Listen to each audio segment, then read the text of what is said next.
Okay, guys, welcome back again to another instalment with this time a fantastic guy on the corner, Alex Gilbey. Played at an immense level in England. Obviously, we've got a little bit of background noise there, which is fine. But again, Alex, to give a little bit of background information to this man, a fantastic player at youth level, captain Colchester United at youth team level, had an interest from Liverpool FC of England to go and play for them. Is current MK Dons captain in England, played for Wigan Athletic in the Championship. Gone through all kinds of levels of the game, and is a current professional footballer, soccer player in England. So, Al, if you can just give us a bit of insight, mate. Welcome to the call, and just talk about yourself and tell us a story, mate, if that's possible. Yeah, cheers, mate. Thanks for having me on, mate. I think, obviously, like you said, started at Colchester, come through. I think I signed there when I was about 12, just working my way through the ranks. Obviously, when you're young, you don't really know how to become a professional footballer, so this is the type of stuff you learn. And obviously, I signed a scholarship at the age of 15, I got offered mine. And then while I was still in school. And then obviously when you leave school, you go straight into your 2-year scholarship. And then luckily enough for me, I was doing really well in my first year. And also as a 15-year-old, I was playing for the reserves and just things like that, really. Then I signed my professional contract around my 17th birthday, a year into my scholarship. And it just went from there. I was in and around the first team. And then about a year of training with the first team, finally cemented my name into the side. And then just kicked on from there. I had a loan move at Newport County. Got promoted via the playoffs, which was obviously massive for me at such a young age, and then that's just what made me excel and kick on with my career. No, great stuff, mate. Great insight. Again, just take us back, Adam. And obviously, I know what you're like, mate, as a player, and obviously a pro now at a top level you're playing at. Talk us back, kind of, as a kid, mate, and obviously what it was like in England playing, and obviously the religious mindset you have to be a footballer. I mean, you were a late developer, mate, in terms of kind of you didn't get into a program until the age of 12. I mean, what was it like from the start, mate? How was it with your dad, who I know is close to you, and kind of obviously when did you first kind of really get into football and start playing? Yeah, he's massive for me, Dad. He's always been there for me, no matter what. Never been too pushy.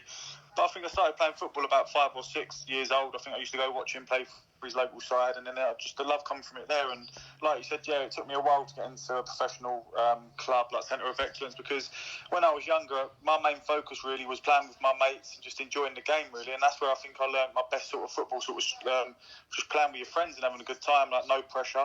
And then playing for my local side, and a few of us got invited to open trials one day, and we all went along. And luckily enough, I was good enough to get signed up, and then it just kicked on from there, really. And I just kept progressing, working under really good coaches at Colchester. Obviously, you know a lot of them there because we was there at the same sort of time. And it was massive for me, still playing with my friends and things like that. So yeah, it was really, really positive. No, great stuff. And I can remember you coming through the system, mate, and obviously, I kind of act as a mentor to you, mate, and you've gone on to bigger and better things. But I can remember you, mate, coming into the youth team at the age of kind of 15, 16, and maybe even a little bit younger. And obviously, you can see players from the start, mate, and you come into like an in-house training game, and you were bossing the midfield for them. And I can remember kind of watching the game or playing in it as such, as someone a little bit older than you, and thinking, we've got a Steven Gerrard type player here where you can kind of do it all, mate, and that's without trying to blow too much smoke up there. That's the reality, mate. And again, just talk us through then how obviously progression for the youth stage, and then kind of the step up as such into youth team football and becoming a youth team footballer and a youth team captain. What was that like, man? How did all that kind of come about? Yeah, it was massive for me. I think I'd always played up an age group, no matter where I'd played, whether it was Sunday League with me mates or when I signed for Colchester. I was always playing up a few age groups because that's just how I was. I just think I had really like to test myself, and I just used to think, no matter how old you was, I used to want to go there and be the best player. And obviously that's what helped me so much at Colchester, because when I first signed for Colchester and I was playing with the likes of your youth team, there was top players then, players like Jordan Sanson, who you think these are good players, so you've got to be at the top of your game. And luckily I was, and I progressed. And yeah, becoming captain of the youth team at Colchester obviously was massive for me. I lived in the area for a long time, and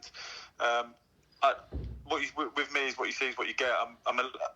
Don't try and be a leader. I just do things, and people seem to follow, because that's just the type of lad I am. I always give 100%, and obviously when I got given it, it was a massive honour for me, and I knew I really had a good chance now to earn my pro contract and kick on at the club.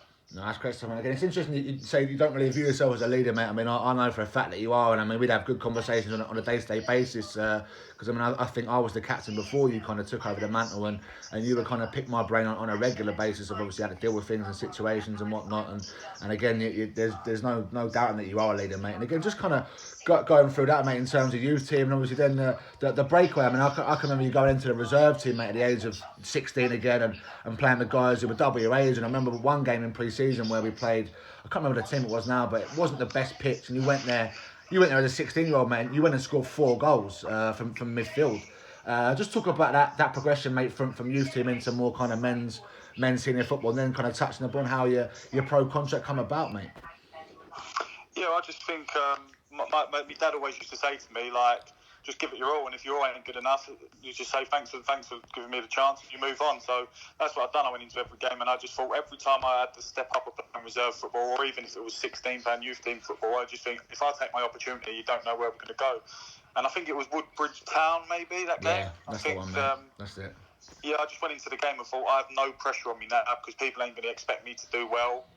They'd expect whether I do well, I'll get a pat on the back. If I don't do well, they say, "Well, quite ain't ready." So I just thought, no pressure. Let's just show people how good I am. And obviously, luckily enough, I scored 4 goals that game, and that was massive for me because then it really started to open people's eyes. And I remember going back to the stadium, and a lot of the first team lads had been then thinking, "Who is this then?" And I was getting a lot of interest from them. So, like that was massive for me, and I loved every minute of it.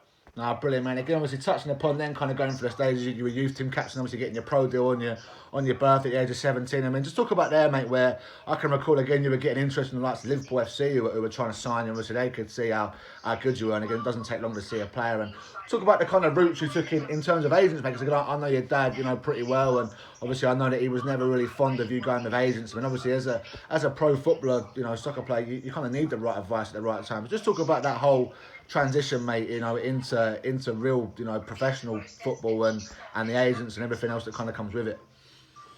Yeah, I think when you're playing up a few age groups and coming through the ranks of clubs and doing things what is making people notice, I think it's always going to happen. You're always going to have a lot of sniffs from other clubs, no matter whether they're big, small clubs, and I think that's just part and parcel of football.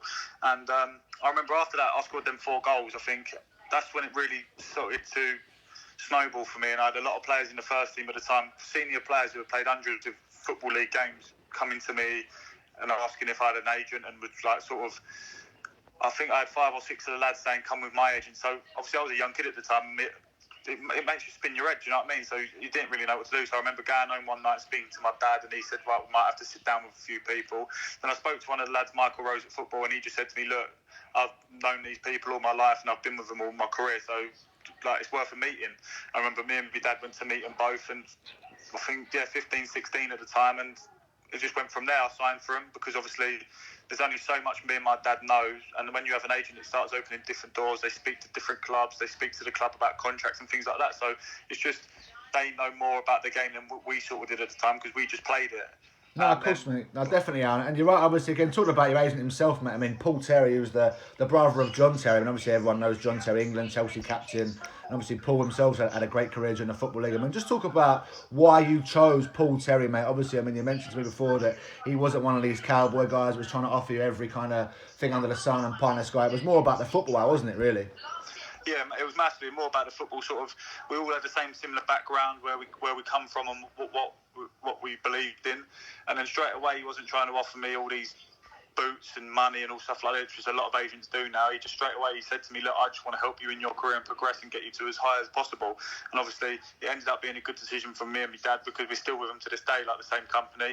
Although Paul Terry left to go on to do other things, like I think he's a coach now, so fair play to him. But no, it was massive for me to go with them, and like I said, I'm still with them now, sort of 9-10 years down the line, and it's been one of the best decisions I've ever made because they've really helped me when times have been hard, and they've helped me when I've been flying and doing really well. No, great stuff. And again, speaking forward onto that, that the breaking and getting your pro at 17 and playing for the first team. I mean, I can recall that you went into that first team as a local boy, and obviously a guy born in Dagenham, but you're a Colchester lad, man. Obviously the love for the club that you have, we can touch on even more later on. But I mean, people, for those that aren't aware, I mean, you went into the first team, made over 100 appearances for the club from a very young age, and obviously got your move to Wigan, and obviously experiencing things like the relegation dogfight where you saved the club on the last day of the season. Just talk about how, you know, what it was like to get your pro deal at first at 17, and obviously going on to establish yourself as a first team regular, and then kind of being the captain as such before you then went on to leave. Yeah, it was massive for me getting my pro deal, because obviously when you're in a youth team you don't really think about it. Obviously you know it's your end goal, and you try and put it to the back of your mind, because I think obviously you know as well as me, when you're constantly thinking about it, it does worry you and it could affect your performances. So you sort of are put it into the back of your mind. And I remember I was training with the first team quite a bit when I was a first year scholar, and I was doing really well, putting a real good account in for myself. And then I just remember going home to my dad and thinking, I'm doing all right here. We could be close to getting my contract. And he just said, listen, just keep your head down. You've got 2 years to prove yourself. And then funnily enough, I went back about 2 weeks later, and I always had a goal in my mind. I remember having a 17 on my wallpaper, thinking on my 17th birthday, I want my pro contract. That was just my end goal, just the number 17. And then, funny enough, I turned 17, and then I got called in by the manager, John Ward, at the time, and he offered me my deal. And I remember going home to all my family and telling them, and obviously it was the best feeling I've ever had. No, we was all made up for you, mate. I made up for you, mate. Again, I can remember you coming into the youth team dressing room where I was at the time, and you telling us, and we was all buzzing for you, mate. Again, just talk about what it was like actually playing for the first team. Now, obviously, you went on to become the main focal point of the team. You were the leader, you were the captain. And again, talk about that season before you left, mate, where it kind of didn't go as well as you'd like. I mean, you're in the team with Elliot Lee and obviously Georgie Moncur, you know, top players, and unfortunately the season didn't go as well as you'd like. And you found yourself last game of the season facing Preston, who again were chasing promotion out of League One into the Championship. And obviously for those in the States don't understand relegation, promotion, I mean, relegation means that you get demoted at the end of the season if your team hasn't done as well as you like. And obviously again on the flip side, your team gets promoted to a higher division if it's doing well. So again, what was it like, how, you know, actually playing the first team, being captain, and then that kind of relegation dogfight, that final day of the season against Preston? Yeah, of course, playing in the first team was my dream. And I think when I first ever signed for Colchester, I always dreamed of playing for their first team, and especially captaining them and scoring goals. And obviously I went on to do that bit, so it was everything for me. All the hard work I ever put in, I just thought, you know what, I've done it. And I wasn't going to just accept I've done it once. I wanted to do it again and again, and I was fortunate enough to do it over 120 times for the club who I loved, and I captained them, which was massive for me and my family. And but yeah, like I said, the season, my last season there, we stayed up on the last day. We beat Preston, who were a top side, who had to win to get promoted, and obviously we had to win to stay up. And it's just a big shame for me. I think I spoke to you about it before, Matty, and we had so much talent in that change room that season. We thought we'd be looking up the table instead, and aiming for playoffs, and thinking, do you know what, we don't know where we could end up this year. But unfortunately, we were down the bottom end of the table, which no one wanted to be. But it's just one of them things, and luckily we stayed up, and he's up there with one of the best days of my career. No, great stuff. And again, talking about the best day of your career, Pal, again, we can now, that leads us on now beautifully to Newport County, mate, and your loan spell there. Again, kind of going back a little bit where you kind of got your pro deal, and this was before your antics as captain of the first team. You went on loan to Newport County, didn't you? Which, again, for those that don't know, it is a team who were actually in the conference at the time. We were in non-league below Colchester, a couple of leagues below, and again, they're actually in a different country, in Wales. Obviously, in the UK, you've got England, Scotland, Wales, Northern Ireland. And again, as a young lad, you were kind of sent out to Newport County, weren't you, Al, under the late, great Justin Edinburgh, to go and kind of learn your trade in men's football and men's soccer. And what was it like there, Al, to be chasing promotion as a kid coming out of youth football and obviously getting your pro deal and going there with Justin, and obviously the pinnacle being winning promotion through the playoffs at Wembley with Newport under the late great Justin Edinburgh? Yeah, that was massive, man. I think that's what made me in the game. I think it got to a point where I think I'd played 4 games that season for Colchester's first team. I was 17 and I expected to play every week, but it just wasn't like that. There was more experienced lads in front of me.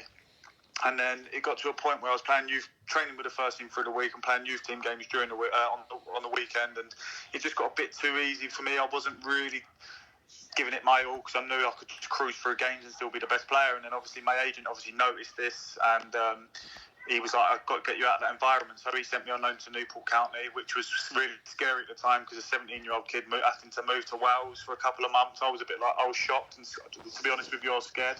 But that's what's made me in the game, especially working under Justin. obviously rest in peace to him. He's an absolute legend. He was the one who made me taught me how to toughen up. He taught me how to move away from home and fend for myself, and I owe a lot to him, and obviously we still miss him a lot today. And but yeah, it was massive for me, and obviously anyone to even just to play at Wembley is massive, but to win at Wembley is a dream come true as a kid. No, brilliant, man. Can you talk about more of that out in terms of that day at Wembley? Obviously, I remember watching it on TV and getting so proud of someone that knew you, and obviously you're a young kid and you stuck your foot in. And obviously, again, as you said before about Justin, where there was actually a game I remember you played where you maybe ducked out of a challenge which maybe isn't in your nature, and obviously as a kid where it's different against men and whatnot. Justin actually pulled you to one side and gave you a bit of a kick up, didn't he, mate, to kind of give you that education and what it meant to be a footballer, and again, obviously then going to Wembley and win. Obviously, what was it like that day, mate? Obviously from start to finish, how was it as turning up at Wembley and playing and then winning? Yeah, we played Dartford at home leading up to the end of the season, obviously leading up to the playoffs, and it's about the 55th minute I went in for a tackle, and I didn't even go in for the tackle. As I went to go in for the challenge, I pulled out, and then the geezer just went through me. And then I turned round and I see my name and number, and I thought that's weird, so I come off and he just pulled me on the side of the pitch in front of all the fans and said, if you ever do that again, I won't play you. So then straight away I thought, blimey, I can't do things like that, and that's when it started to get really serious for me, because obviously there was people's mortgages on blind, you know what I mean? So he taught me things like that, really, just to be able to protect myself and look after myself. Then obviously that day at Wembley, trained at Chelsea the week leading up. We was down there 3 or 4 days. Obviously John Terry sorted it out for us because he was good friends with Justin. We trained there for 3-4 days at Cobham. Unbelievable, obviously in the hotel with all the lads building up, and it was just so surreal, mate. And then obviously to find out I was starting at Wembley in the playoff final, an all-Welsh playoff final, was so big for me. And remember the night before the game, I couldn't sleep because all I could think about was having a good game, because I had about 70 members in my family coming to the game. And luckily we went in to win, and obviously it was 0-0 till about the 85th minute, I think, and I was down to take penalty number 3, and I remember thinking, I am absolutely shitting myself in the last 10 minutes of this game. But luckily we had 2 top strikers on the pitch who delivered, and we ended up winning 2-0. Fantastic. Really good. Obviously, you went and won the playoff final at Wembley with Newport County, and obviously then the rest is history. You come back to Colchester and did your pre-season and become captain. Obviously dealt with all the acumens and obviously keeping the club up. And just want to kind of then go back out to that summer as such, mate, where obviously you kept the club up, and obviously you've done kind of all you could at Colchester, mate. And obviously again, someone that I know very well, the chairman at Colchester, who again obviously tries to have the best interest of the club at heart. And again, it's very important now that we make people, listeners, aware of just how much you love the club and how much you did for the club. And obviously, I mean, you left for Wigan Athletic, who were in the Championship, and obviously at the time we're a league above Colchester, obviously 2 leagues above now. After what's happened, but again, let's just make it crystal clear how you literally tried all you could to get the club to sell you for a fee, because you wanted to go on to bigger and better. You know, you kind of achieved all you could in terms of the club and kept him up and gave him that platform to go and build. And just explain that out. Just explain how that whole move to Wigan kind of came about, and obviously the struggle you had with the chairman in trying to get the fee for the club for you, so that you wouldn't leave the club on a free transfer, and how it kind of all played out, really, mate. Yeah, so I was playing my best football at Colchester that season leading up, and I was going into every game knowing and thinking I was going to be the best player on the pitch. I just had that sort of mentality and belief in myself. And I remember it was a January, and I was sitting at home and I got a phone call from my agent saying Bristol City have had a bid for you rejected, and he was like, pack your bags, because if this bid gets done with agreed all personals, it's going to go through. Bearing in mind I had 6 months left on my contract, so I was ready now. I'd been at the club since I was 12. I was ready now to take the next step in the Championship at a massive club in Bristol City and really go and test myself against some of the best players in the country. So I remember going into training the next day and saying to the manager at the time, like, I really want to do this, because I've always had a relationship with the managers where I'm open and I can speak to him. Obviously, where I've been captain as well, I felt like I could speak to him and say anything I wanted to him in a respectful way. And I remember saying to him at the time, like, I'm ready to go now. Like, I think I've done enough for the club. You'll get a fee, and then otherwise, if I don't leave, I won't sign a new contract, or I'm leaving him for free in the summer. So in a way, I wasn't holding the club ransom, but I just said I've done enough for the club. I love the club, and I'm ready to move on. And unfortunately, the chairman was greedy at the time and he see it as his project, and he didn't want to look. He said the club weren't bidding enough money, and he just didn't let me go. So I think it just left a really bad taste in mine and my family's mouth, because of everything we'd give to the club. But then in the end, the summer came and I left and joined Wigan on a free transfer. No, again, that's very important to make that. Obviously, it's not about pointing fingers and blaming people, but you were so intent, mate, and obviously rewarding that club all you could. I mean, obviously on the pitch you did, and you led the club. You were captain, mate. And obviously, you led the club away from relegation during that season. Obviously, you tried all you could to get the club a fee, and sadly, it comes to a point where you've done all you can. You have to kind of move on for bigger and better, because these opportunities don't come around all the time. And obviously, in any walk of life, but especially in football and soccer, when the career is so short, and obviously the opportunity you don't know when it's going to come around again. You have to capitalise, and the fact that you did try all you could to get the club a fee in it, and it was taken out of your hands as such, is it needs to be made known. And again, let's then fast forward on to that move out in terms of Wigan and stuff, and obviously what it was like to kind of go there, jump the levels and go to Wigan again. I remember you telling me, mate, how you went there pre-season, and the level again, you felt like a fish out of water, because the level was just so much higher. And talk about that, mate. Obviously, kind of coming out as the captain of the club and then going into a new club and it being a higher level. I mean, I remember on the first day of the season where you capitalised at Wigan and you scored your first goal. I mean, just talk us through that whole process, make that whole period of going to Wigan, signing for Wigan, and what it was like, and obviously opening day, scoring your first goal for the club, and obviously what that was like. Yeah, so I had a few sniffs from other clubs during that summer, and me and my agent went to meet Gary Caldwell, the Wigan manager, and within 15-20 minutes of speaking to him, I said to my agent straight away, I remember Gary went to the bar to get us a drink, and I remember saying to my agent, get it done, because I just knew the way he was talking about football and the way he was talking about how he wanted me to play, it was the one for me. So obviously we agreed to go there, and I remember as soon as we got there, we had a couple of days training, but then we flew to Portugal for a pre-season training camp. And I remember the first couple of days, for the full week, I remember going back to my room every night thinking, I am miles off it here, I really need to get my head down and work harder, because when I was at Colchester I was the fittest, I could run the hardest, I could play, and then when you go to a team like that, because it's another level, there's lads fitter than you, lapping you on when you're doing runs, and then they're just as good as you with a ball as well. So for me it was a big eye-opener, and I knew I had to get my head down and work even harder, and luckily for me I did, and I started the first game of the season against Bristol City away, who are a team who tried to sign me as well, and fortunately for me, I scored, and I remember thinking, I've just scored on my championship debut. Like, now I've set my standard, and I really need to kick on and show people how good I am. No, that's it, again. What was that moment like? Obviously, speaking about pre-season, obviously all the work you put in to get here, and Gary being a great figure in your life, and obviously with your dad and whatnot. What was that moment like, mate? Kind of building up to the championship. I mean, you had a great moment at Wembley, you had great moments in your career, signing for Colchester and being a captain. How was it, mate, to score on the opening day of the championship season on your debut against Bristol City at their place? What was that like? Yeah, it was unbelievable, because I had about 20 of my family and friends travelled up to the game, so to be able to do it in front of them as well, because it's a good journey to go to do it in front of them as well, it was an unbelievable feeling. I just remember thinking, I've really stamped my authority in this game now, and I really need to start showing people how good I am, because obviously going and signing for Wigan, the Wigan fans never knew how good I was or anything about me. So I had to really show them what I was about, and I did that on the first game, and first 8 games of the season I started every game, played every minute, and I remember thinking, I'm doing alright here, and then unfortunately I got injured, so that's just part and parcel of the game. No, of course, mate. Again, let's talk about that engine. Obviously, during the season as well, as I say, part and parcel of the game, there's different changes and whatnot. I mean, I've experienced enough myself. But obviously, Gary Caldwell, the managerial change did come about, and obviously the new manager that come in, it coincided with an injury for you, and maybe he didn't kind of favour you as much as the previous manager did. I mean, how was that, pal? How was it kind of dealing with an injury and dealing with a manager that had come in and maybe wasn't giving you the chance that previous managers had? Yeah, it was tough. I think through my career I've always had managers who have really liked me and wanted to help me, and then for a manager to come in the summer who didn't like me for some reason, our personalities clashed. He just, from day one, I just could tell he wasn't really having me, and that's just part and parcel. That was really hard for me to deal with, and I didn't know how to deal with it at the time, because I'd never had that. That's just part and parcel of it. Then I remember saying to him, first game of the season come up, we was playing MK Dons away, who I play for now, and he said to me a week before, you're starting, you've done enough to prove to me you're good enough.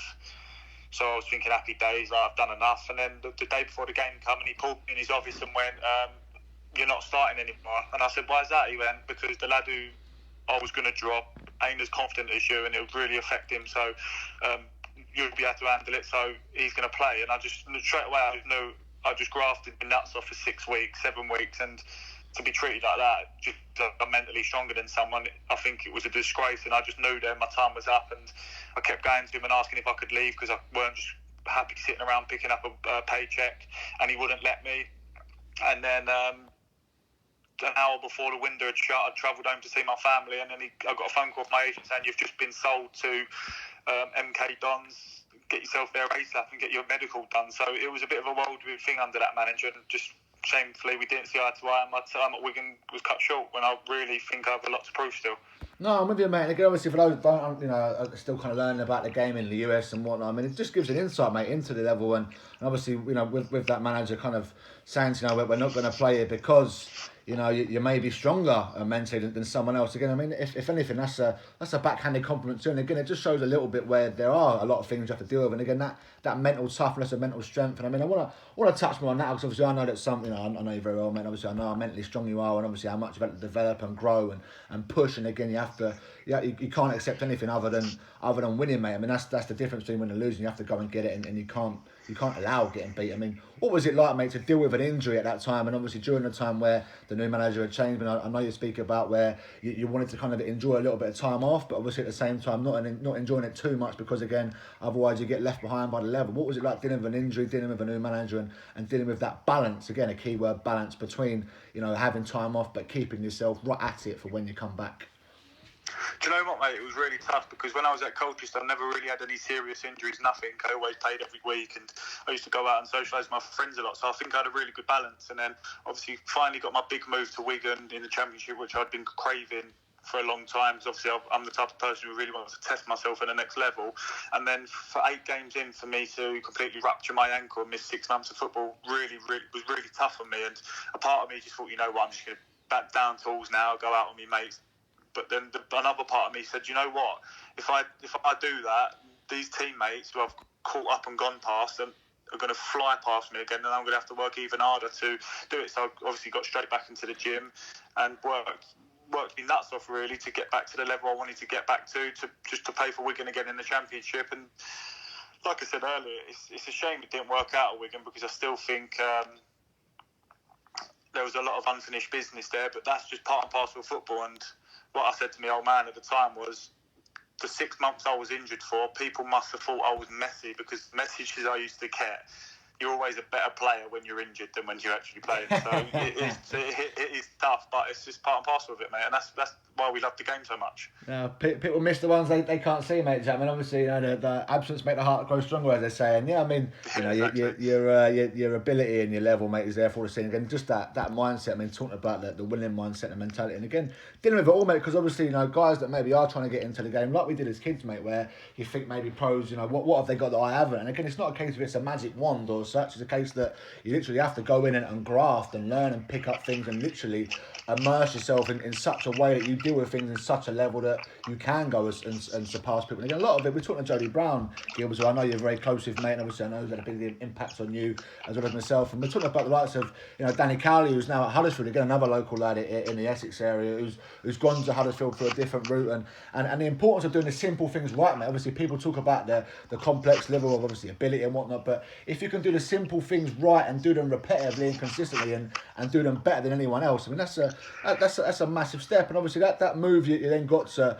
MK Dons, obviously the final hours, the window. And again, it's interesting you mentioned how you didn't even know you were going to go there, mate. Obviously your agent kind of took care of it all for you. I mean, guys don't understand how it works in England. There's a transfer window, and again, once it's open, you have chance to kind of move and be signed. And once it's shut, you're then at the club. You're up for the next time until it's open. It's kind of 6 months a year where it's shut. A couple of months a year it's open. And just explain how kind of that move and how it all came about and where you was when you actually found out that you were going to MK Dons as a player. Yeah, so obviously, like I was saying earlier, is like I asked the manager a few times if I could leave, whether it was on loan or permanently, because like I said, I'm not the type of player to just sit around and pick up a paycheck. I want to play football. That's what I love to do, and that's what I'm made for. And I remember leading up to the transfer window, I asked him a couple of times, what did he want with me? And he said, trust me, you're in my plans, you'll be fine, just keep your head down. So I said, fair enough. And then we had a 4-day international break, and I was going home to see my family. My sister was pregnant, and I was going home to see my family, and my sister just had a kid, so flew home to see the family. And then I just pulled up onto my dad's drive, and I get a phone call from my agent saying, MK Dons has just had a bid accepted for you. Do you want to do it? And I said, I didn't even have to hesitate. I just said yes. And then obviously he was like, we'll be in MK Dons within the hour then. So I had to fly to Milton Keynes, drove up to Milton Keynes with my old man, and then just went from there. Really had the medical, and it's the best decision I've ever had, because now I'm at a club where it feels like home, and I love it every minute. And I've got to a point now in my career where I'm ready for the next step again. I found consistency in my game again. Although I've had some serious injuries at MK Dons, I found the way of dealing with them, and now I'm at a point where I'm ready to push on and kick on for more, whether it's selfishly or with the club. No, great stuff. And again, obviously, I know you're a very caring family man, mate, and family means a lot. And you've got a great support network with your family, again, which we can kind of touch on later. But, kind of going to MK Dons, mate, which obviously a club that we played against ourselves at youth team level and even reserve football. I mean, what's it like to kind of play for them now, mate? Obviously, a family club and a club who's got great infrastructure of their own, who's again looking to try and grow them, and obviously a little bit of what's the word? Kind of where it went from AFC Wimbledon to a little bit of controversy from AFC Wimbledon to MK Dons, and obviously the chairman's very ambitious, but the setup there now is very good and very very family orientated. But what's it like now, Alex, to be the captain of MK Dons, to kind of be the focal point there, and again to allow yourself to really grow and progress? Obviously, you're only still 25, mate. You still haven't really reached your peak and your pinnacle yet. And again, where are you looking to kind of head moving forward with MK Dons? Yeah, obviously it's a great club. It's a real top club. Obviously there's a lot of controversy around the club, but that's what makes it such a good club, because no one likes them, and everywhere you go everyone hates you, and it's just shutting people up and proving people wrong all the time. So that's what makes it so good. So a lot of people come to this club to really stick it up people in a way. Like I said, the stadium's unbelievable. The training ground they're building now is unbelievable. Everything he does is state of the art. So fair play to him. And obviously it's a really excitable club, because the chairman wants to go the right way. We've got a new young manager, Russell Martin, who's a Norwich legend, played for Scotland.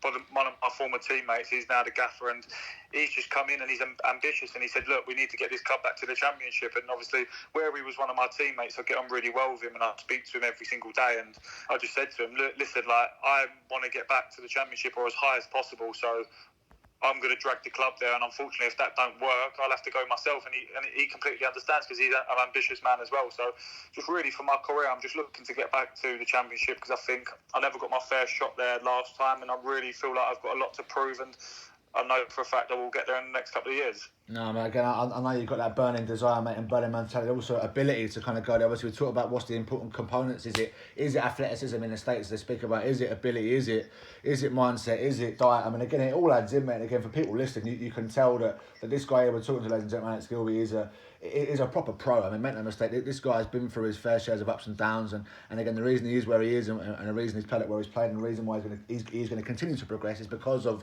all of the components, all four: the diet, the nutrition, the sacrifice, the ability, the mindset. And without one of those four, it's going to let him down. And again, looking further forward, obviously you're still only 25, mate, and those burning desires you've got to go and play at the highest level. I mean, Championship, Premier League. Obviously, I know you're still only young, and there's definitely roots in it. You see the likes of Jamie Vardy and whatnot kind of progressing at a later stage and going on to win the Premier League at the age of 28, when he kind of had no right, maybe 22, 23, playing for Halifax in the conference. I mean, looking further forward, mate, once your playing days are over, obviously we've got a lot of American, listeners on now. I mean, it is coming out to the MLS as such, or even coaching in the States. Is that something you want to look at? I mean, I know that the States is something that really excites you, mate, and a lot of guys back home like myself are doing those routes now. And is it something, that you want to do? And could the US see Alex Gilbey sooner than they think? Yeah, definitely. I think obviously I've had a lot of conversations with you about it. I've picked your brains quite a bit about it, and it really, really appeals to me. There's something about it which I love the thought of, whether it's playing or whether it's coming out to coach when I'm finished. I definitely would love to play, and I 100% would like to play leading into being a coach. So it's something I really would like to address with my agent and sit down and obviously see what happens in England first, try and get to the level where I think I should be, and then really look forward to the future and look to hopefully end up in the US, like you said, whether it's being a coach, which I really like the sound of, or hopefully playing for some good sides out there. No, definitely. Again, we'd be very very glad and very keen to get you out in whatever capacity, mate, to speak to the kids and parents and whatnot, and again, hopefully help you with your aspirations to go and play at the level you could be at. Kind of just in terms of advice, Al, that you can give. Obviously, I know you've got an array of advice. Obviously, I know you're a busy lad, even though there's coronavirus now. And again, we really appreciate you taking your time out of your day. I mean, what advice would you give to players, Al, first of all, in terms of trying to make the level, and then kind of parents? Obviously, again, your dad's been a massive part of your life and has supported you, and obviously he's always pushed you and helped you, but never kind of too much. He's always kind of been there for you and let you kind of, you know, mould yourself. I mean, what advice, mate, would you give to players who are looking to get any career, let alone at the top career you're having and you're trying to strive to get even more, and parents as well who are trying to push their kids in the right way, but maybe again can push too much in some respects, and again the issues that can come from pushing kids too much. Because again, obviously I was chatting to other coaches, mate, like, you know, and the perspective is that kids especially are like walking Duracells and they can't be broken, which is, as we know, it is not the case, and if you push too hard they can be broken. So what advice would you give to both players and parents, mate? I think starting with the players, I think you just got to enjoy every minute of it. I think if you go into a training session and you don't enjoy it, you ain't going to give your full, you ain't going to be able to grasp and give your full commitment to the session. So I just think you just got to go into every session, and no matter what you do, whether you're just in the garden kicking the ball against the fence or the wall, just enjoy everything you want to do, and just try and improve as much as possible, and just really believe in yourself. Because like I always say to a lot of people, like, if you don't believe in yourself, who's going to believe in you? So if you just can try and find that within you and really find that confidence within you and just enjoy the game, and just that's what you get out of it, and just work as hard as you possibly can. Don't ever come out of a session and think, oh, you know what, I could have worked harder there, because someone else would be working harder for you. So just do everything you can during that session. And then secondly, for parents, I just think, like you said about my old man, he was never too pushy with me. If I didn't want to do something, he'd never make me do it. I've played with a lot of players before, especially in the youth team. Obviously, when we was in the same youth team, there's players there whose parents used to go mental with them if they had a bad game, and that none of them people are in the game anymore. They just there's no need to be like that. So I just think just encourage your kids as much as possible. Sometimes you need to lean on them more than others, but just try and be so positive and help them, whether they're having a good time or a bad time, and I'm sure they'll flourish and you'll see the best of your kid. No, great stuff, mate. Great insight. Again, just before we wrap up the call, again, really appreciate coming on, mate. How would you like to leave it now, mate? Any little words of wisdom you'd like to give people? Obviously, coming from a kid from Dagenham, who obviously is a Colchester boy, and obviously you've gone through your youth team there, and you sacrificed your hardship, and you've worked. I know you've grafted your backside off, mate, in terms of hard work and ability and everything, and you've become youth team captain and got you moved to Wigan, then gone to MK Dons. And, you know, how would you like to leave it now, pal? How would you like Alex Gilbey to kind of leave his message with everyone before we finish this call? Just exactly what I just said, mate. I think if you don't believe in yourself, who's going to believe in you? I think every day you just got to wake up, believe in your ability and believe in what you've got, and push it to the max every single day. No, great stuff, mate. Again, really, really appreciate you coming on, pal. And like everyone that comes on the call, but especially yourself, mate, who I know has gone through a lot and is really striving to get to the top level, mate. We wish you every success, and hopefully one day we'll see you out in the States. Yeah, thanks. I really enjoyed that, top man.